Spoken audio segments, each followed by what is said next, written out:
La tempête des tropiques offre, pour son actualité de ce lundi 19 décembre, plusieurs titres intéressants. En sport, avec le mondial au Qatar où l'Argentine a vaincu la France. Au tir au but après un match plein de rebondissements quant aux prouesses des footballeurs vedettes, à savoir Kylian Mbappé et le désormais méga monstre sacré du football Lionel Messi qui gagne le titre.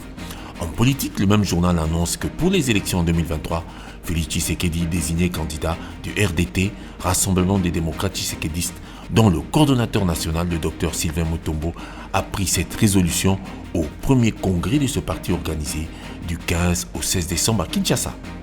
Le journal L'Avenir livre pour sa part que Tshisekedi ordonne la destruction des constructions anarchiques au poste haute tension de la Funa SNEL. C'est lors de sa visite d'inspection des travaux d'entretien du poste haute tension touché par des graves inondations. Ce poste qui alimente 474 cabines du centre-ville et reparti dans 10 communes pour servir plus de 400 000 personnes a été victime des conséquences des constructions anarchiques qui l'environnent. C'est ainsi que le chef de l'État, pour prévenir d'autres dégâts sur ce poste stratégique, a ordonné à l'hôtel de ville et autres responsables du secteur de détruire toutes ces architectures illégales purement et simplement. Katumbi dans l'arène, titre Africa News qui assure que le chairman met le feu avant le congrès décisif de Lubumbashi qui devrait s'ouvrir en principe le mardi 20 décembre dans la capitale du cuivre. Africa News assure que Moïse Katumbi a abattu ses cartes. Sa stratégie d'occupation du terrain médiatique a bien fonctionné. Il est au cœur de l'actualité politique selon Africa News. Une épine gênante sous les pieds de Félix Tshisekedi pour 2023 aligne en manchette la prospérité qui publie fraternisation politique et décadence idéologique de la RDC face à l'hégémonisme stratégico-mécaniste rwandais.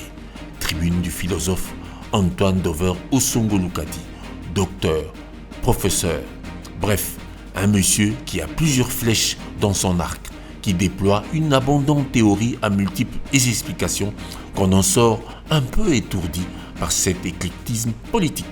Le phare, lui, revient sur la démarche sur la route Matadi du chef de l'État qui a reconnecté Kinshasa et Matadi après 4 jours de paralysie de la nationale numéro 1.